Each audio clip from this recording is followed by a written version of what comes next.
Welcome to master key TV.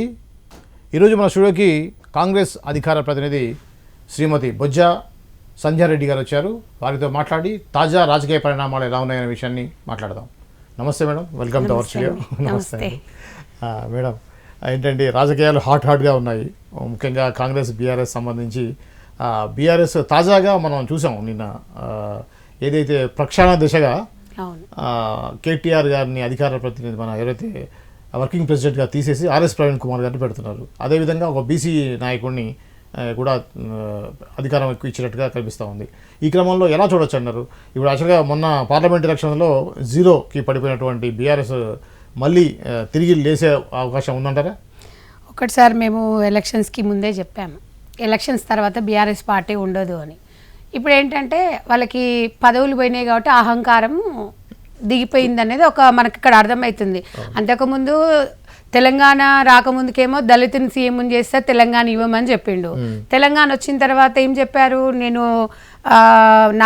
నా ముసలి ఇద్దరమే ఉంటాము, కాపల కుక్కలాగా తెలంగాణకు ఉంటాము, మాకు పదవులు ఎందుకు అని చెప్పినావు అన్ని చెప్పేసి ఇవన్నీ సిగ్గు లేకుండా మళ్ళీ ఈరోజు వీళ్ళు రాజకీయాలు మాట్లాడుతున్నారు. ఈరోజు ఆర్ఎస్ ప్రవీణ్ కుమార్ ఒక దళిత సామాజిక వర్గానికి చెందిన వ్యక్తి. ఇప్పుడు బీసీలు అంటే ఇప్పుడు మీరు గతంలో కులగజన అనే విషయం మాట్లాడింది మీరే. మరి మీ 10 సంవత్సరాలు బీఆర్ఎస్ పార్టీ ఉన్నప్పుడు టీఆర్ఎస్ పార్టీని తీసి బీఆర్ఎస్ పార్టీ మార్చినప్పుడు మరి అప్పుడు ఎందుకు ఇవన్నీ గుర్తు రాలేదు? అంటే మీకు గత్యంతరం లేదు. ఒక్కటండి, కేర్ ఆఫ్ ఎవరు అవినీతికి అంటే కేసీఆర్ ఫ్యామిలీ అని చెప్పొచ్చు. చిన్న పిల్లల నుంచి వాళ్ళ ఇంట్లో ముసలోళ్ళ వరకు 80 ఏళ్ళ ముసలోళ్ళ వరకే అవినీతి అనమాట. ఎందులో అవినీతి చేయలేదని ఎవరైనా అడగండి, అక్కడ మన గూగుల్లో సెర్చ్ చేసినా కూడా దొరకదు. అంటే అన్ని ప్రతి దాంట్లో కూడా వాళ్ళు ఎక్కడ అవినీతి ఏది ఉన్నా ప్రతి కుటుంబం పాత్ర. ఆ పిల్లోడు ఎంత ఉన్నాడండి, కేసీఆర్ మనవాడు ఎంత ఉన్నాడు, హిమాంశు. నేను ఒక్కటి అడుగుతున్నానండి, అప్పుడు రాజకీయ నాయకులైనా కూడా వక్తలైనా కూడా సామాజిక కార్యకర్తలైనా మరి నిజంగా అప్పుడు కోర్టులైనా అవైనా అప్పుడు ఎందుకు మరి ప్రశ్నిస్తే మేము కాంగ్రెస్ పార్టీ ప్రశ్నించాం. గతంలో 2018లో రాములవాళ్ళ తర్వాలకు తల్వాలు తీసుకొని ఎవరు పోవాలి? ఒకవేళ కేసీఆర్ కుటుంబము హెల్త్ బాగాలేకపోతే ఒక సీఎం హోదాలో భార్యను తీసుకొని తల్వాలు తీసుకొని అయోధ్యలో రాముణ్ణి మనం ఎంత పూజిస్తామో మన తెలంగాణకి భద్రాచలం అనేది ఒక అయోధ్య లాంటిది. అలాంటి దాన్ని వీడు పీకలేనోడు, వీడు పింగుగాడు, వీడు పోయి తలంబ్రాలు తీసుకొని పోయినాడంటే ఎంత దౌర్భాగ్యం అండి. అప్పుడు ఎట్లా అనిపించింది, ఇది తుగ్లక్ పాలన లాగుందా, అసలు తెలంగాణ తెచ్చింది ఎవరి కోసమో, ఎవడి పాలైందిరా అని ఆ రోజు అనిపించింది. వాడిని తీసుకొని వానెంబడి పోలీసు వాళ్ళకి అట్లనే ఒత్తాసు పలికినారు. అప్పుడు నాయకులను తెగేసుకుంటూ పోయినారు. డిప్యూటీ సీఎం ఉంటాడు, లేదంటే మంత్రులు ఉంటారు. మీ దాంట్లో ఆడవాళ్ళు ఇలా తెలంగాణలో మామూలుగా వెళ్తారు, మంత్రులు ఉన్నారు. మీరు వెళ్ళకపోతే మంత్రి భార్య పోతుంది. వాడేవాడండి ఎవరికి ఇస్తాడా? పోరాడు ఎంత ఉంటాడండి, వాడు ఎంత ఉంటాడు? వాడు పిల్లకాకి గాడు, వాడు 16 ఏళ్ళు ఉండొచ్చు, అప్పుడు 16, 15 ఉంటాయి. మనం ఎట్లా పంపిస్తారండి? మీరు రాజకీయ అవినీతితో పాటు రాజకీయాలు చేసుకున్నంత అప్పుడెప్పుడో దేవుడు నువ్వు తలవాలు ఏక నిరంజన్ అనుకుంటూ వచ్చినాడు.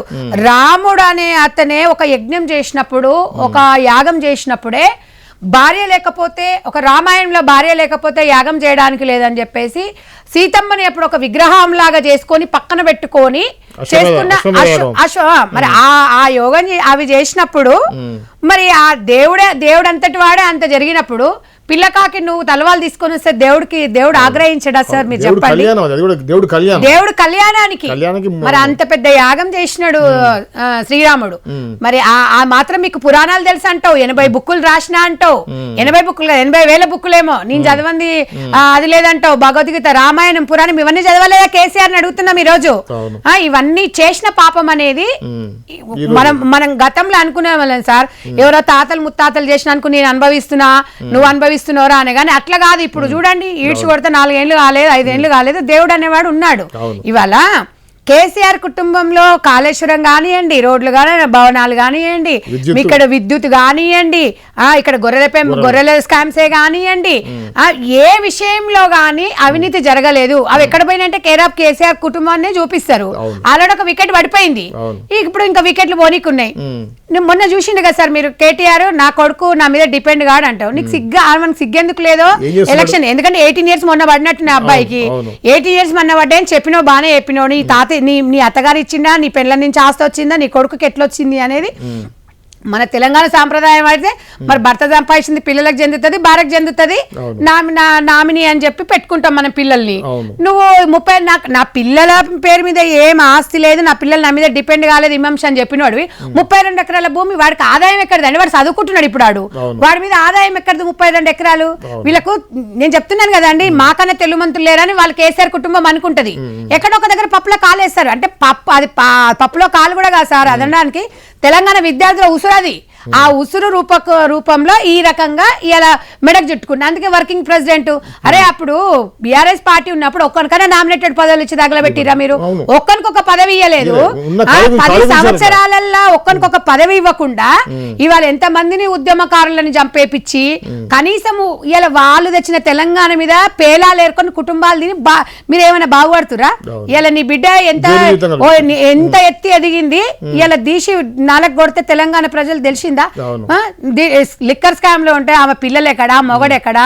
ఎందుకండి బతుకులు పాడుగాను బతికిన రోజులు అంటాడుగా, ఈ బతికిన కేసీఆర్ చెప్తాడు బతికిన రోజులు బలశాఖ అనేది బతుకుదాం మంచిగా బతుకుదాం అంటాడు. మరి అదే నీ బిడ్డకు నేర్పియలేదా నువ్వు కేసీఆర్? ఇలా నీ కొడుకుకు నేర్పియలే? మీరు ఏంది, మీ రాజభోగం ఏంది, మీరేంది? ఒక్కటి సార్ పదవులు ఇవన్నీ రాజకీయాలు ఇవన్నీ పదవులు వస్తుంటాయి పోతుంటాయి. మనం ఎప్పుడైనా కూడా ఏ స్టేజ్లు ఉన్నా కూడా గతం చూసుకోవాలి, ఫ్యూచర్ కూడా చూసుకోకపోతే ఇదే పరిస్థితి. గతంలో మీ బతుకులు ఏంది, మీకు ఎన్ని ఎకరాల భూమి ఉంది, నీ బిడ్డ ఆడ ఎన్ని లక్షలకు జాబ్ చేసింది, నీ అల్లుడు పరిస్థితి ఏంది, నీ బిడ్డని ఇచ్చినప్పుడు నిజామాబాద్లో నీ బిడ్డకి ఇల్లు లేదు, ఇప్పుడు 8,000 కోట్ల ఇల్లు వచ్చింది. హైదరాబాద్లో 10,000 రెంట్ తీసుకొని నువ్వు ఇల్టాపు అపార్ట్మెంట్ లో ఉన్నావు 2013-12లో ఉద్యమ సమయంలో. ఇందిరా పార్క్ దగ్గర ఒకటి ఉంటది, ఇక్కడొకటి అక్కడొకటి ఆఫీస్ ఇక్కడొకటి తీసుకున్నావు. ఇవాళ 300 కోట్లు పెట్టి ఇల్లు ఎట్లా కట్టుకున్నారు, 25 కోట్లు పెట్టి వాచ్ ఎట్లా పెట్టుకున్నావు, 25 లక్షలు అయితే ఆమె మొత్తం ఆమె రోజు రెడీ అయిందంటే 25 కోట్లు అంటే సార్ మొత్తం డైమండ్ పెండెంట్స్ కానివ్వండి ఇవి కానివ్వండి ఇంకా మీకు తెలియదు. అది మన ఒక 5 కోట్ల వాచ్ కూడా ఉంది డైమండ్స్ తోని. ఏముంటుంది ఇప్పుడు రాజధాని కూడా దెబ్బల కొదన అన్నట్టు పుణ్యానికి వచ్చిన సొమ్మేనా ఏముందాడా? డైమండ్లలో ఉట్టి డైమండ్లలో పెరిగినట్టు. తెలంగాణ రాకపోతే బొచ్చలు దోకొని కూడా వానికి రాకపోలే ఇలా కుటుంబం. నిజంగా అది ఏముంది ఎప్పుడంటే సార్ ఒక రాజశేఖర రెడ్డి గారు ఉన్నారండి, ఆయన మీరు మంచిగా చెయ్యండి పాలన, మీరు సంతోషంగా ఉండాలి, మీ కుటుంబాలు మంచిగా ఉండాలి. సరే ఎవరికైనా స్వార్థం అనేది ఉంటది, గింతో గంతో ఉంటది, స్వార్థం లేని ప్రతి మనిషి స్వార్థం లేని జీవితమే లేదు. ఇంత దౌర్భాగ్యమా సార్, ఇంత దరిద్రంగానా? ఇంత ఘోరంగా పార్టీలు ఇంత 29వ రాష్ట్రంలో టీఆర్ఎస్ పార్టీని తీసి, నీ దరిద్రం ఏంటంటే టీఆర్ఎస్ పార్టీని బీఆర్ఎస్ పార్టీ పెట్టినప్పుడే నీ బతికిట్లా అయిపోయింది. నీ బిడ్డ అట్ ద సేమ్ టైం ఒక జాగృతిని భారత జాగృతి చేసి, ఇప్పుడు మాలాంటి వాళ్ళు కొన్ని వేల మంది ఉన్నాం సార్ జాగృతిలో. ఎంబడి జాగృతి అనే సంస్థ ఒక బతుకమ్మకు నిదర్శనం. మీరు గతంలో కవితతో కలిసి జాగృతిలో నా ఎన్జిఓ ఆమె ఎన్జిఓ కలిసి పనిచేసినప్పుడు జాగృతిలో సరే మార్గం మేమంతా మహిళల కోసమే చేస్తున్నాము, గమ్యాలు వేరైనా మార్గం ఒకటే కదా రండి అంటే కలిసి పనిచేసినాము 6-7 సంవత్సరాలు. ఉద్యమ సమయంలో బతుకమ్మకు మంచి ఊపు తీసుకొచ్చినాము. నిజంగా కూడా కొంత ఇప్పుడున్న ట్రెండ్ పిల్లలు కొంచెం బతుకమ్మని కల్చర్ మర్చిపోతారని ఒక ఊపు వచ్చింది జాగృతి నుంచి, నేను ఒప్పుకుంటా దాన్ని మీరు ఆ మనకు నీకు బతుకమ్మ నువ్వేమో అలా చేస్తే బతుకునే ఇచ్చింది నీకు ఒక బతుకమ్మ, మంచి గౌరవప్రదంగా నీకు ఒక మంచి లైఫ్ ఇచ్చింది, ఒక ఎంపీని చేసింది. పార్లమెంట్ లో ఉన్నప్పుడు 5 సంవత్సరాలు ఒకసారి మహిళ గురించి మాట్లాడకపోతే బతుకమ్మ అంటే మహిళనే కదా సార్. ఇప్పుడు బతుకమ్మ అంటే ఇప్పుడు మహిళ నీకు అంత మంచి అవకాశం ఇచ్చినప్పుడు ఒక్కసారి కూడా మహిళా బిల్లు గురించి మహిళల గురించి పార్లమెంట్ లో మాట్లాడకపోతేవి. పార్లమెంట్ అయిపోయిన తర్వాత నువ్వు రైతులు పసుపు బోర్డు తీసుకురాకుంటే నిన్ను రైతులు ఓడించిన తర్వాత మళ్ళీ నువ్వు జాగృతిని తీసి భారత జాగృతి అని పెట్టుకుంటావు. నువ్వు భారత జాగృతి పెట్టుకొని ఏం చేసినావు, అది లిక్కర్ స్కామ్ లో ఇరుక్కొని ఆ జాగృతిని మార్చేసి ఢిల్లీలో జంతర్ మంతర్ దగ్గర 33% రిజర్వేషన్ అంటే నీ అయ్యే 10 ఏళ్ళు ఉన్నప్పుడేమో రిజర్వేషన్ గుర్తు రాలా, ఆయనకు మోడీతో ఉన్నప్పుడేమో గుర్తు రావా, ఇవన్నీ రాలేదు. కేసులు వచ్చిన తర్వాత మహిళలు గుర్తొస్తారు, బతుకమ్మలు గుర్తుకొస్తారు, ఇవన్నీ గుర్తుంది. వాట్ ఇది సార్ మీకు ఇప్పుడు తెలంగాణ ఎక్కడికి పోయింది? ఇవాళ తెలంగాణ అసలైన తెలంగాణ మొన్న గెలిచిన 24 ఎలక్షన్ లో 23 ఎండింగ్ 24లో పార్టీ ఇప్పుడు వచ్చింది అనిపిస్తుంది సార్. ఇన్ని సంవత్సరాలంతా ఆంధ్ర పాలకుల చేతిలో ఉన్నదానికన్నా దౌర్భాగ్య పరిస్థితిలో ఉండే. పాపం ఆంధ్ర పాలకుల చేతిలో ఉన్నప్పుడన్నా కనీసం ఒక బిలో పావర్టీ వాళ్ళు మంచిగా తిండి తినేటోళ్ళు 200 ప్రతి ఇంట్లో నలుగురున్న ముసలోళ్ళు ఉన్న 4 పెన్షన్ వచ్చేది. వీళ్ళు వచ్చిన తర్వాత ఆ పరిస్థితి లేకుండా పోయింది. ఫ్యామిలీ ప్యాకేజ్ అండి మొత్తము ఫ్యామిలీ ప్యాకేజ్ నేను చెప్తున్నాను కదా. నయీం భూములు ఎక్కడ పోయినాయి, నయీం సంపాదించిన బంగారాలు ఎక్కడ పోయినాయి, మీరు బిజినెస్ చేసినాయి. ఇప్పుడు యాదగిరిగుట్ట సైడ్ చేసిన ఈ భూములన్నీ ఎవరి పేరు మీద ఉన్నాయి, ఎవరు తీసుకున్నారు, ఎవరి సొమ్ము ఇది?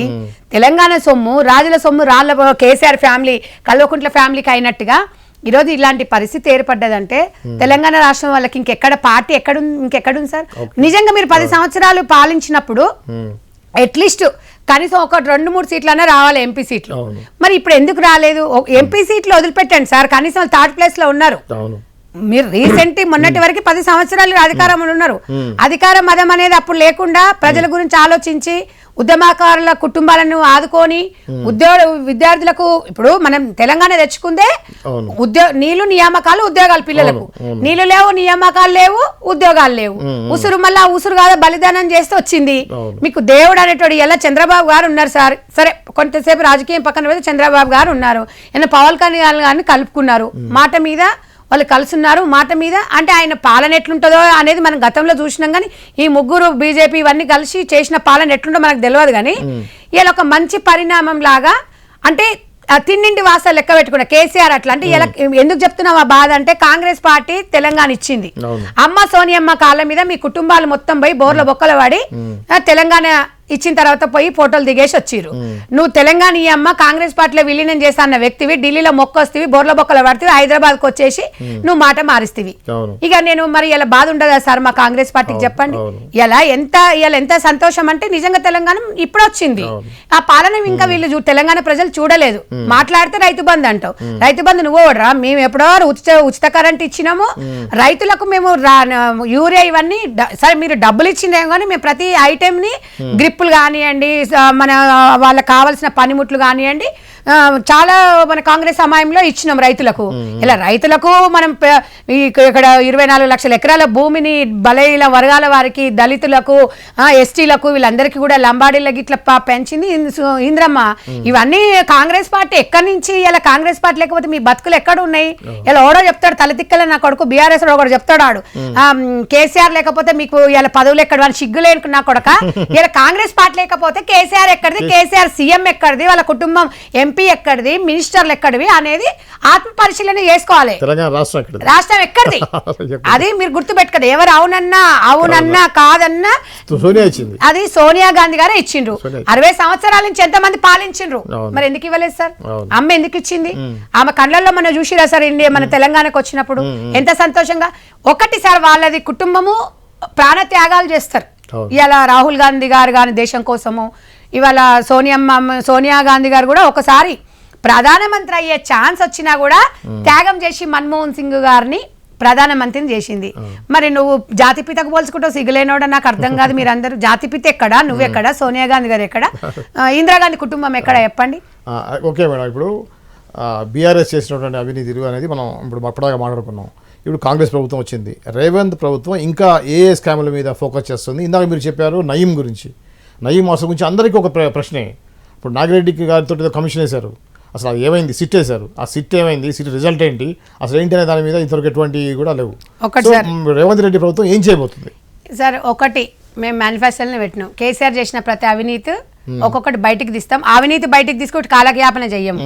ఇక్కడ గవర్నమెంట్ మేము అన్న స్కీమ్స్, మేము అన్నవి, మేము ఇచ్చిన పథకాలు ప్రతి ఒక్క బలహీన వర్గాల వారికి కంపల్సరీగా మేము ఇచ్చిన హామీలను నెరవేరుస్తూ ఇవన్నీ బయటికి రావాలి. మరి బయటికి వస్తేనే కదా సార్ ఇంకొకసారి ఎవడు ఒళ్ళు దగ్గర పెట్టుకొని ఇంకొకసారి ఇలాంటి పనులు చేయకుండా ఉండాలంటే డెఫినెట్ గా వాళ్ళ మీద కక్ష సాధింపు చర్య అంటే పాలన పక్కన పడేసి కాదు. మీరు గతంలో తెలంగాణ రాష్ట్రంలో ఇలా కేసీఆర్ కుటుంబము ఫోన్ ట్యాంపింగ్లను నమ్ముకొని ఒక రూమ్ లో కూర్చొని పాలన మొత్తం నడిపించారు. మరి ఇలా మాకు మీకు ఎక్కడ తేడా చెప్పండి? మేము ప్రజల కోతం, ప్రజలే ఈరోజు మనకు పెద్దలు. ఇప్పుడు ప్రజలే మనకి జడ్జిమెంట్ ఇస్తారు.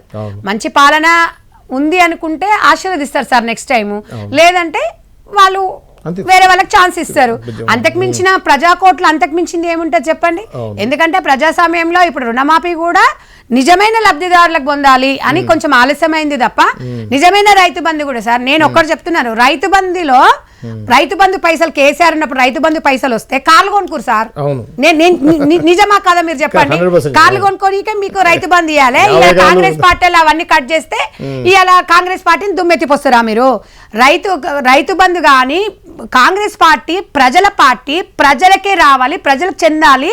నిజమైన ప్రతి ఒక్కరు మంచిగా 3 పూటలు అన్నం తినాలి, పిల్లలు మంచిగా చదువుకోవాలి, అమెరికాలో చదువులు చదువుకోవాలి, ఇంగ్లీష్ మీడియాలలో పోవాలి, వాళ్ళు మంచిగా కూడు గుడ్డ అనేది మంచిగా ఉండాలి అని చెప్పేసి కాంగ్రెస్ పార్టీ ఆలోచిస్తే మీరేమో బలిసినోని చేసేసి వాడు బెంజ్ కారు కొనుక్కున్నాడు, హెలికాప్టర్లు కొనుక్కున్నారు, కార్లు కొనుక్కున్నారు. మల్లారెడ్డికి చూసిరు కదా సార్, మనం ఎన్ని లక్షలు వచ్చినాయి మనకు? 30 లక్షలు 40 లక్షలు ఒకసారికి. అంటే గసవడానికి రైతు బంధు ఇస్తేనేమో మంచోడు, ఇట్లా కాంగ్రెస్ పార్టీ నిజమైన వాళ్ళకి గుర్తించిస్తేనేమో కాంగ్రెస్ పార్టీని బ్లేమ్ చేస్తారు. తెలంగాణ ప్రజలు కూడా ఇది ఆలోచించాలి సార్. ఎందుకంటే ఇప్పుడు 2 ఎకరాలు ఉన్నోడు బీదోడు, 3 ఎకరాలు 4 ఎకరాలు బీదోడు, అలాంటి వాళ్ళకి 5 ఎకరాల లోపు ఉన్న వాళ్ళకి, అంటే ఇది నా ఇంటెన్షన్ సార్, నేను రాజకీయ అనుభవంగా నేను చెప్తున్నా. నా పర్సనల్ గా నేను అనేది అంటే 5 ఎకరాలు అంటే పెద్దగా అదే పెద్ద ఆసామి గడు 10 ఎకరాలు మించిండంటే వాడు గొప్పవాడే తెలంగాణలో. ఎంత లేదని 20-25 లక్షల భూమి అన్నా 10 అన్నా కూడా 10 2 3-4 కోట్లు ఉన్నట్టే. మరి ఇక హైదరాబాద్ లో 20,000-30,000 జాబ్ చేసుకొని రిక్షా ఆటో దొక్కిన కన్నా దరిద్ర భాగ్యం అయితే కాదు. కాబట్టి నేను అనేది ఏంటి సార్ అంటే ప్రతి ఒక్కటి కూడా బలహీన వర్గాలకు చెందాలి. కులాలొద్దు, మతాలొద్దు. అన్ని కులాలలో బీదోళ్ళు ధనికులు, ఎస్సీలలో ధనికులు లేరా సార్? రెడ్డిస్లలో ధనికులు ఉన్నారు, బీదోళ్ళు లేరా సార్? ఉన్నారు. మరి వాళ్ళని ఎందుకు ఆదుకోవట్లేదు? అందుకని చెప్పేసి ఆదాయం సంబంధించి కానివ్వండి, పిల్లలు ఏ కులాల అయినా సరే కులాలకు అతీతంగా పనిచేద్దామన్న ఒక దశలో కాంగ్రెస్ పార్టీ పోతుంది. రేవంత్ రెడ్డి గారు సమర్థవంతంగా పనిచేస్తున్నారు. మెయిన్ ఇప్పుడు స్కూల్స్ మీద ఫోకస్ చేశారు సార్. 10 సంవత్సరాల విద్యా వ్యవస్థలో నిర్వీర్యం అయిపోయింది మొత్తం. స్కూళ్ళలో పిల్లలకు కనీసం టాయిలెట్స్ లేవు, కనీసం విద్యార్థులకు ఇప్పటి వరకు కూడా యూనిఫామ్స్ రాలే. మా గవర్నమెంట్ వచ్చినాక ఆల్రెడీ మొన్న 12వ తారీఖు నాడు స్కూల్ యూనిఫామ్ అందజేసినాం. గతంలో పై సంవత్సరం గురుకుల పాఠశాలకు యూనిఫామ్స్ కూడా ఇస్తారు. నోట్ దిస్ పాయింట్ సార్ ఇది. ఎందుకంటే గురుకుల పాఠశాలలో బీసీ వెల్ఫేర్ దాంట్లో పిల్లలకి ఎవరు కూడా బట్టలు ఇవ్వలేదు. టెండర్లు వేయించారు, డబ్బులు వాడుకున్నారు తప్ప పిల్లలకి బట్టలు ఇవ్వలేదు. మరి దాని నిదర్శనము మా సొసైటీయే పనిచేసింది కాబట్టి మేము చెప్తున్నాం. అట్లా కాకుండా ఇలా రేవంత్ రెడ్డి గారు స్కూల్ స్టార్ట్ అయ్యే ముందరనే వాళ్ళ క్లాత్ ఇచ్చేసారు, కుట్టిపిచ్చారు, పిల్లలకి ఇచ్చేసారు. డిస్ట్రిబ్యూషన్ కూడా అయిపోయింది ఆల్మోస్ట్. అంటే ఇంకొక 50 అంటే అది కూడా మొన్నటి వరకు కోడ్ ఉంది కదా సార్, బడ్జెట్ రిలీజ్ చేయాలి. వాళ్ళు కూడా ఆప్కో గానీ టెస్కో గానీ వీళ్ళందరూ బడ్జెట్ రిలీజ్ చేయాలి కదా. ఏదేమైనా ఒక అవగాహనతో ముందుకైతే వెళ్ళినారు. తర్వాత గవర్నమెంట్ ఉపాధ్యాయులకు కూడా 2వ తారీఖు నుంచే ఫీల్డ్ లోకి వచ్చారు సార్. వాళ్ళు వచ్చేసి 1800 కోట్లు ఏదైతే గవర్నమెంట్ స్కూల్స్ కి సంబంధించింది నిధులు రిలీజ్ చేశారో ప్రతి చిన్న స్కూల్ కు 8 నుంచి 10 లక్షలకు రూపాయలు కేటాయించారు. ఎందుకు కేటాయించారు? అక్కడ మరుగుదొడ్లే కానివ్వండి, పిల్లలకి క్లాస్ రూమ్లలో లైట్సే కానివ్వండి, ఫ్యాన్సే కానివ్వండి, టేబుల్లే కానివ్వండి, టాయిలెట్స్ కానీ, వాటరే కానివ్వండి, ఆడుకునే దానికి ప్లే గ్రౌండే కానివ్వండి, దానికి సంబంధించి ఏదైతే ఏమున్నాయో నిజంగా అది నిజమా అబద్ధమా, ఆ ఇచ్చిన నిధులు మిస్యూజ్ కాకుండా అమ్మ ఆదర్శ పాఠశాలలు ఏర్పాటు చేసి బస్తీలలో ఎస్ఎల్ఎఫ్స్ అంటే డ్వాక్రా సంఘాల గ్రూపులను ఇక్కడ ఇన్వాల్వ్మెంట్ చేసి ఇక్కడ ఉపాధ్యాయులు అక్కడ ఉన్న హెచ్ఎం కి అక్కడ ఉన్న ఎస్ఎల్ఎఫ్ జాయింట్ అకౌంట్ ఓపెన్ చేశారు. అకౌంట్ ఓపెన్ చేసి ఇప్పుడు గవర్నమెంట్ కి సంబంధించిన ఏ నిధులు వచ్చినా ఎస్ఎల్ఎఫ్ కూడా సంతకం పెట్టాలా.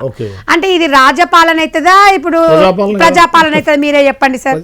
మరి ఇంత మంచిగా చేస్తున్నప్పుడు మనకు కావాలి విద్య, ఆరోగ్యం సార్, ఈ 2 మనం కోరుకున్నాం. మనం 1 by 1 అవుతుంది. ఒకేసారి మనకు కావాలంటే అవుతుందా సార్? మీరే చెప్పండి.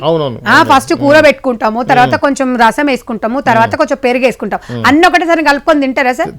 కొంచెం తలకాయ మీద మెడ మీద తలకాయ ఉన్నాడు, ఎవడు ఈ మాటలు మాట్లాడాడు. రేవంత్ రెడ్డి గారికి ఒక రైతు కుటుంబంలోకి వెళ్ళి వచ్చినారు. ఆయన గవర్నమెంట్ స్కూల్లోనే చదువుకున్నాడు, గవర్నమెంట్ కాలేజీలోనే చదువుకున్నాడు. వాళ్లకు మంచి చెడు ఏంటి, బతుకు తెరువు, ఒక రైతు కుటుంబంలో ఉడితే ఎలాంటి ప్రాబ్లమ్స్ వస్తాయి, వాళ్ళకి ఎట్లా మంచిగా ఉంటుంది అనేది ప్రతిదీ కూడా తను ఒక రైతు కుటుంబం వచ్చారు కాబట్టి ఎవరు చెప్పాల్సిన అవసరం కూడా లేదు నాకు తెలిసిన వరకు. కాబట్టి పాలమూరు జిల్లాలకి 10 రూపాయలు లేకున్నా కూడా పచ్చి పులుసు పెట్టే అన్నం పెట్టే మనసు ఉంటుంది సార్ పాలమూరు జిల్లా వాళ్ళకి. అంటే మీరు అది ఎందుకంటే అది నేను పాలమూరు జిల్లానే కాబట్టి ఒక సరే మా దగ్గర ఏదో కోళ్ళను కోసేసి ఏదో చేసాను కాదు, కానీ పచ్చి పులుసు ఉన్న దాంట్లో ఇంటికి ఎవరన్నా వస్తే అన్నం పెట్టి పంపించే ఆనవాయితీ పాలమూరు జిల్లా వాళ్ళది. Okay. కాబట్టి మరి అంత మంచి పాలమూరు జిల్లాకు చెందిన వాసుడైన మరి సీఎం రేవంత్ రెడ్డి గారు ప్రజల కోసం ఎందుకు ఇప్పుడు ఇన్ని రాష్ట్రాల్లో వదిలిపెడితే మన తెలంగాణ రాష్ట్రంలో ఇన్ని జిల్లాలు, పాలమూరు జిల్లాను వెనుకబడ్డ జిల్లా సార్, వలసల జిల్లా. ఆ వలసల జిల్లాలో ఉన్న కష్టాలు ఇలా రేవంత్ రెడ్డి గారికి తెలుసు కాబట్టి డెఫినెట్ గా కష్టాలు ఆయన ఎవరు చెప్పాల్సిన అవసరం లేదు. ఏదో మనం ఆయన అమెరికాలో చదువుకొని అమెరికాలో జాబ్ చేసి దుంకలేదు. ఆయన కష్టాల నుంచి ఒక బిలో అంటే ఆ 7 మంది అన్నదమ్ముల నుంచి ఆయన ఒక తండ్రి, ఒక వాళ్ళ తాతల ముత్తాతల నుంచి రైతు కుటుంబం కాబట్టి ఇలా మంత్రులు కూడా అందరూ అలాంటి వాళ్ళే ఉన్నారు సార్. అంతా రైతు కుటుంబంలోకి వచ్చినారు కాబట్టి మంచి ఒక యంత్రాంగాన్ని ఏర్పాటు చేసుకున్నారు. కొంచెం టైం పడుతుంది, వెయిట్ చేయాలి. మనం అప్పుడే ఇళ్ళకగానే పండుగ అయినట్టు కాకుండా ఏదో పెళ్లి చేసుకోగానే అప్పుడే పిల్లలు కావాలంటే అది జరగని పని. ఇది కూడా అదే ఉంటది ఎగ్జాంపుల్. కాబట్టి తెలంగాణ ప్రజలు ఓపికతో ఉన్నారు. ఎక్కడ కూడా రైతు బంధు నిధులు కానివ్వండి, రుణమాఫీ కానివ్వండి, ఎక్కడ అవి దారి మళ్ళొద్దు, నిజంగా ప్రజలకే చెందాలి అని ఒక ఆలోచనతో ఉన్నారు తప్ప ఆయన ఇంకేదో ఆస్తులు సంపాదించుకోవాలని, ఆయనకున్న ఒక బిడ్డ పెళ్లి అయిపోయింది, ఆయనకున్న ఇంకో వారసులు ఎవరు లేరు, ప్రజల కోసం పనిచేస్తున్నారు. కాబట్టి ఆయన సమక్షంలో మహిళలను కూడా చాలా సురక్షితంగా పనిచేస్తున్నాము. ఆయన ఒక కోరిక సార్, 1 కోటి మంది మహిళలను వాళ్ళ జీవితాలలో వెలుగు నింపాలి, మహిళా సాధికారత చేయాలని ఒక అంశంతోనే ఇలా మహిళా సంఘాలకు ఆ యూనిఫామ్సే కానివ్వండి, మహిళా శక్తి క్యాంటీన్సే కానివ్వండి, అన్ని కూడా దశల వారికి ఏర్పాటు చేస్తున్నారు. కాబట్టి ఒక కుటుంబంలో మహిళకి ఎంత ఇంపార్టెన్స్ ఉంటుందో ఆయనకు తెలుసు. ఎందుకంటే ఆయన ఎప్పుడు చూసినా బయటనే రాజకీయాలలో తిరుగుతూ ఒక బిడ్డను వాళ్ళ భార్యనే చూసుకొని చదివిపించి, అంటే కొన్ని ఆమె కూడా ఇన్వాల్వ్మెంట్ అయిపోయి రాజకీయాలలో ఎంత కమిట్మెంట్ ఉంటుందో తను స్వయంగా చూసిండు. కాబట్టి మహిళకు ఒక అవకాశం ఇస్తే కుటుంబం చక్కగా ఉంటుంది అని చెప్పేసి ఒక ఆలోచనతోని ఇలాంటివి ఏర్పాటు చేస్తున్నారు. మరి వీళ్ళు ఎప్పుడైనా వీళ్ళ కుటుంబంలో మరి బిడ్డ ఉంది, కొడుకు ఉంది, ఎప్పుడైనా కూర్చొని ప్రజల కష్టాల గురించి మాట్లాడి, ప్రజల కోసం ఎప్పుడైనా మాట్లాడి అది చేసిరా సార్? వీళ్ళకి ఎక్కడ సార్ మాట్లాడడానికి? కాబట్టి తెలంగాణ రాష్ట్రంలో కాంగ్రెస్ పార్టీ అనుకున్నవన్నీ సాధిస్తుంది, అనుకున్న ఇచ్చిన హామీలు నెరవేరుస్తుంది. ప్రతి ఒక్కరు కూడా నామినేటెడ్ పోస్టులు ఇవ్వడానికి, ఎందుకంటే ఎక్కువైపోయిండ్రు బాగా. నామినేటెడ్ పదవులు ఇవ్వాలన్న ఆలోచనతో కొంతమంది రిలీజ్ చేశారు, జీవోలు ఇవ్వలేదు. అందరికి ఇస్తారు. ఒకసారి కాకపోతే నెక్స్ట్ టైం కూడా ఇంకో దఫా కూడా ఉంటుంది. కాబట్టి ఎవరు కూడా బాధపడాల్సిన అవసరం లేదు. అవకాశాలు అనేది వస్తాయి. మనం ఏదో వస్తుంది అని చెప్పి మనం ఆలోచించాల్సిన అవసరం లేదు. మనం చేసుకుంటూ పోతే అవే వస్తాయని ఇలా రేవంత్ రెడ్డి గారు చెప్పారు. సోనియా గాంధీ గారు, రాహుల్ గాంధీ గారు కూడా తెలంగాణ రాష్ట్రం గురించి ప్రత్యేకంగా ఒక శ్రద్ధ తీసుకుంటున్నారు. ఎందుకంటే ఇచ్చిన హామీలను మీరు నెరవేర్చాలి. 5 పథకాల విషయంలోనే కానివ్వండి, 2500 కూడా రేపు ఎల్లుండో రిలీజ్ కూడా చేస్తున్నారు సార్. ఎవరెవరికి ఎట్లా ఒక్కొక్క దిశలో. మేడం, ఇప్పుడు మెయిన్గా మీరు రేవంత్ రెడ్డి గారి గురించి మాట్లాడారు కాబట్టి ఆ టాపిక్ వచ్చింది కాబట్టి ఇప్పుడు ఈ సీక్రెట్ ఏంటి మేడం? ఈ సక్సెస్ఫుల్గా యాక్చువల్గా కాంగ్రెస్ పార్టీ అంటేనే గ్రూప్ తగాదాలు, ఎవరికి వాళ్ళే మేము సీనియర్ అనుకుంటూ కొట్లాడుతూ ఉంటారు. అధికారం కూడా మారుతూ ఉంటుంది అనేది ఒక ఉంది కదా, నేను సీఎం అంటే నేను సీఎం అని. అలాంటిది రేవంత్ రెడ్డి గారు సక్సెస్ఫుల్గా ఎటువంటి కూడా లేకుండా రకరకాల పేర్లు వచ్చాయి. కోమటిరెడ్డి వెంకటరెడ్డి గారని, అంటే శ్రీనివాసరెడ్డి గారు పేరు వచ్చింది, రకరకాల పేర్లు వినిపించాయి కదా. సో బట్టి విక్రమార్క గారి పేరు కూడా దళితుడి సీఎంగా చేస్తారనేది వచ్చింది. వీళ్ళెవరు కూడా ఎటువంటి రాకుండా సక్సెస్ఫుల్గా రన్ కావడానికి సీక్రెట్ ఏంటండి? అధిష్టాన నిర్ణయమే. మా మంత్రులు క్రమశిక్షణ గల వాళ్ళు, ఎమ్మెల్యేలు కానివ్వండి. ఇంత క్రమశిక్షణ గతంలో ఇప్పుడు చూడలేదండి సార్. గతం ఎప్పుడు జీవితం ఒకటేలాగా ఉండదు, పార్టీలు కూడా ఒకటేలాగా ఉండవు సార్. ఎందుకంటే ఇప్పుడు అందరు అక్కడ ఉన్న ఎమ్మెల్యేలు కూడా విసిగిపోయి ఉన్నారు. ప్రజలకు మనం ఏం చేయలేము, బీఆర్ఎస్ పార్టీ ఏం చేయలేదు. ఇప్పుడు వాళ్ళ కోసం ఆలోచించే మంచి మనసున్న వ్యక్తులు కాబట్టి ఇప్పుడు మన పదవుల కన్నా ముఖ్యం ప్రజల పాలన ఇంపార్టెంట్. అందరికీ కూడా సముచిత న్యాయం ఇచ్చుకుంటూ ఆయన కూడా సింపుల్ లైఫ్ లీడ్ చేస్తున్నారు రేవంత్ రెడ్డి గారు. అది కూడా వాళ్ళు చూస్తున్నారు. ఇప్పుడు డిప్యూటీ సీఎం గారికి ప్రగతి భవన్, ఆయన ఇప్పుడు ప్రజాభవన్ కేటాయించిండు. ఆయన ఆ ఇంట్లోనే ఉంటున్నాడు, సింపుల్గా ఉంటున్నాడు. ఇంటి పోయినా కూడా ఆయన ఏదో పెద్ద రాజ దర్బార్ లాగా ఏం లేరు. సింపుల్. ఆ రోజు పదవి లేకపోయినా ఈ రోజు సీఎం పదవి ఉన్నా అదే రేంజ్లో ఉన్నారు. కాబట్టి అది చాలా సింపుల్ గా అనిపిస్తుంది. వీళ్ళందరూ కలిసి అదే ఉంటున్నారు. మేము చూస్తున్నాం కదా సార్, ఇప్పుడు మేము వెళ్తున్నాం కదా, మాకు అదే అనిపించింది. పెద్ద తేడా సీఎం అంటే పెద్ద తేడా ఏం అనిపించలేదు. వాళ్ళలాగా కాదు, ఎక్కడో టార్చ్ లైట్లు వేసి వెతకాల్సినంత అవసరం అప్పుడు బీఆర్ఎస్ పార్టీ వాళ్ళకు ఉండే. ఎమ్మెల్యేలకి వాళ్ళు ఛాన్స్ ఇవ్వలేదు సార్ కలవడానికి. వాళ్ళకి మినిస్టర్లకు ఇవ్వలేదు. అవును. మరి అలాంటి వ్యక్తులు మరి ఇలా సామాన్య ప్రజలకు టైం ఇస్తున్నారు, అందరికి ఇవ్వకుండా కొంతమందికి ఇస్తున్నారు, కలుస్తున్నారు, ప్రతి ఒక్కరితో ఓపికతో ఫోటో దిగుతున్నారు. ఎవరండి ఇంత బాగా చేసేది? ఎందుకంటే ఒక ప్రజలు ఆయన అదే అనుకుంటున్నాం, ఉన్న రోజులు మనం ఎన్ని రోజులు ఉంటామో అన్ని రోజులు ప్రజలకు న్యాయం చేయాలి, ప్రజల గుండెల్లో స్థిరస్థాయిగా నిలిచిపోవాలి ఆలోచన తప్ప వాళ్ళని దోసుకోవాలి, వాళ్ళని దాచుకోవాలి, ఎక్కడో పెట్టుకోవాలి ఆలోచన వాళ్ళ కుటుంబానికి కూడా లేదు సార్. వాళ్ళ ఫ్యామిలీ, వాళ్ళ వైఫ్ కూడా చాలా మంచి వ్యక్తి, ఆమె కూడా మంచి సహకరిస్తుంది. సో కాబట్టి మంత్రులు కూడా వాళ్ళు కూడా మనం ఇన్ని 10 సంవత్సరాల నుంచి విసుకుపోయిన ప్రజలు మనము సహకరిద్దాం, మనకు కూడా అవకాశాలు వస్తాయి వెనక. ఎందుకంటే పదవి ఉన్న సీఎం పదవి ఉన్నది ఇంతమంది, అందరంకైతే రాలేదు కదా, అందరూ సమన్వయంతో అన్నదమ్ముల్లాగా కలిసిపోయినారు. ఎందుకంటే ఇప్పుడు మనం కొట్లాడుకుంటే మూడో లాభం అన్నట్టుగా వీళ్ళందరూ కలిసిపోయి, అది కూడా బాధనే సార్. ఇప్పుడు కాంగ్రెస్ పార్టీ కలిసిపోయింది మంచిగా ఉంటున్నారా, అది కూడా ఒక పెద్ద బాధనే. ప్రజలకు ఎప్పుడు నరం లేని నాలుగు ఏదో ఒకటి మాట్లాడుతూనే ఉంటది. కాబట్టి అలాంటి వాళ్ళ మాటలు పట్టించుకోవాల్సిన అవసరం లేదు. హ్యాపీగా ముందుకెళ్తాం. ఇంకా 4.5 సంవత్సరాలు ఉంది సార్ మాకు టైం. తప్పకుండా ఇచ్చిన హామీలు నెరవేరుస్తాం. నెరవేర్చడానికి ఏం లేదు సార్, అక్కడ ఉన్నాయని మొత్తం ఖాళీ చేసిపోయినారు కాబట్టి కొంచెం టైం పడుతుంది అంతే తప్ప పెట్టే మనసు కాంగ్రెస్ పార్టీకి ఉంది, కానీ అక్కడ ఆ నిధులు లేవు. ఆ నిధులు సమకూరిస్తే మాత్రం 10 రూపాయలు వచ్చినా కూడా 10 రూపాయలు ప్రజలకు పంచడానికే కాంగ్రెస్ పార్టీ ముందుకు వస్తుంది తప్ప ఎప్పుడు కూడా ప్రజల కోసమే పనిచేస్తుందండి కాంగ్రెస్ పార్టీ. చాలా చాలా హోప్ తో ఉన్నారండి ప్రజల మాత్రం, చాలా హోప్ తో ఉన్నారు, ఖచ్చితంగా నమ్మకంతో కూడా ఉన్నారు. లేదు సార్, తప్పకుండా నమ్ముతున్నారు. ఎందుకంటే ఇప్పుడు ఉద్యోగాలు కూడా ఫోకస్ చేస్తున్నారు సార్. అంటే అందుకనే కదా కోడ్ మళ్ళా సర్పంచ్ ఎలక్షన్స్ ఇమీడియట్లీ అంటే మళ్ళీ కోడ్ ఉంటుంది, ఇప్పటికే లేట్ అయిపోయింది అని చెప్పేసి కొంచెం బ్రేక్ చేశారు దాన్ని. ఇప్పుడు బీసీ ఇది మన తర్వాత ఈ కుల గజన అది కూడా ఉంది కదా, అవి కూడా కొంచెం సెట్ చేసేసి ప్రజలకి రుణమాఫీ చేసేసి, ఎందుకంటే ఇప్పుడు ప్రజలు కోడ్ వల్ల చాలా ఇబ్బందులు పడ్డారు కాబట్టి ఒక 2-3 నెలలు గ్యాప్ ఇచ్చేసి వాళ్ళకి హామీలు నెరవేర్చుకుంటూ ఒకరొకరు చేసుకుంటూ ప్రజలకి వెళ్ళిపోతే బాగుంటుందని ఒక అవగాహనతోని ముందుకు పోయింది తప్ప లేదు అని అహంకారం కేసీఆర్ నియంత పాలనలాగా మాది వచ్చింది కదా కోడ్ల మీద కోడ్లు పెట్టండి మాకు చేతగానలు అనే రకంగా ఇవాళ కాంగ్రెస్ పార్టీ లేదు. కాంగ్రెస్ పార్టీ ప్రజల కోసం ఆలోచించే వ్యక్తులండి. ఇవాళ పార్టీ అనేది వ్యక్తుల కోసం పనిచేయదు, వ్యక్తుల కోసం పనిచేస్తుంది, వ్యక్తి కోసం చెయ్యదు కాంగ్రెస్ పార్టీ. కాబట్టి ప్రజల కోసం ఆలోచించే పార్టీ. అధిష్టానం కూడా వాళ్ళు ప్రతి నిత్యం ప్రజలలోనే ఉంటారు, ప్రజల కోసమే చేస్తారు. వాళ్ళ కుటుంబాలు ఏం సంపాదించుకుంది సార్ మీరు చెప్పండి, ఏం సంపాదించుకున్నారు వాళ్ళ కుటుంబము? ఇలా అతను పెళ్లి చేసుకోకుండా అమ్మాయి కూడా ప్రజల కోసం అది చేసుకుంటూ వాళ్ళ నానమ్మ ఆదర్శంగా తీసుకుంటూ ఇలా సోనియా గాంధీ గారు భర్త చనిపోయి చిన్న పిల్లలను తీసుకొని ఇలా అన్ని చేసుకుంటూ వస్తుంటే వాళ్ళ త్యాగాల కుటుంబం అండి. వీళ్ళ కేసీఆర్కి మిగతా వాళ్ళకి పోల్చుకోవడానికి అసలు ఎప్పుడు కూడా నేను అసలు దరిదాపులో కూడా పోల్చుకోవద్దు కూడా. కాబట్టి కాంగ్రెస్ పార్టీ ప్రజల కోసం పనిచేసి తెలంగాణ ప్రజలు కొంచెం మనము 10 సంవత్సరాలు వెయిట్ చేసిరు, ఇంకొక సంవత్సరం 6 నెలలు ఓపిక పట్టుకోండి, 1 by 1 వస్తుంది. తప్పకుండా ఉద్యోగాలు వస్తాయి, వాళ్ళ కుటుంబంలో ఆనందాలు ఉంటాయి, అన్ని రాబోతున్నాయి, మీరు వెయిట్ చేయండి. Thank you madam, thank you, మంచి ఇన్ఫర్మేషన్. ఇది అండి శ్రీమతి సంధ్యారెడ్డి గారు ఇచ్చినటువంటి పార్టీకి సంబంధించిన వివరణ.